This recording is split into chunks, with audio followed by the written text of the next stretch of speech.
huwag ka munang mag-scroll. Kung pakiramdam mo ngayon, tahimik ang Diyos, parang walang sagot ang mga dasal mo. Parang walang nangyayari sa buhay mo. Ito ang mensahe para sa iyo. Ngayong Sabado de Gloria, ito ang araw na madalas hindi napapansin. Walang ingay, walang selebrasyon, parang walang ganap. Pero ito rin ang araw na puno ng kahulugan. Ito ang araw ng paghihintay. Ito ang araw ng katahimikan. Ito ang araw na parang wala pang sagot, pero sa likod ng lahat ng iyon, may ginagawa na ang Diyos. Alam mo ba, may mga panahon talaga sa buhay natin na ganito, yung nagdasal ka, pero walang sagot. Yung umiyak ka, pero walang nakarinig. Yung naghintay ka, pero parang walang dumarating. At minsan, mapapatanong ka na lang, Lord, nasaan ka na? Pero ang totoo, hindi siya nawawala. Hindi siya tumitigil. Hindi siya napapagod sa iyo. Tahimik lang siya. Dahil may inaayos siya para sa buhay mo. Sabado de Gloria ay paalala na kahit tahimik ang Diyos, hindi siya walang ginagawa.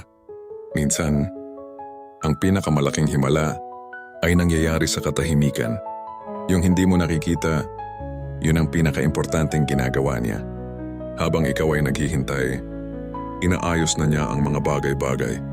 Habang ikaw ay napapagod, pinapalakas ka niya. Habang ikaw ay nalilito, inaayos niya ang direksyon mo.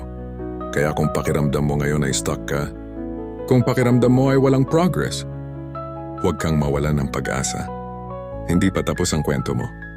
Ang Sabado de Gloria ay pagitan ng sakit at tagumpay, pagitan ng luha at saya, pagitan ng paghihirap at himala. At baka nandito ka ngayon sa gitnang bahagi ng kwento mo. Hindi pa tapos, hindi pa final, may paparating pa.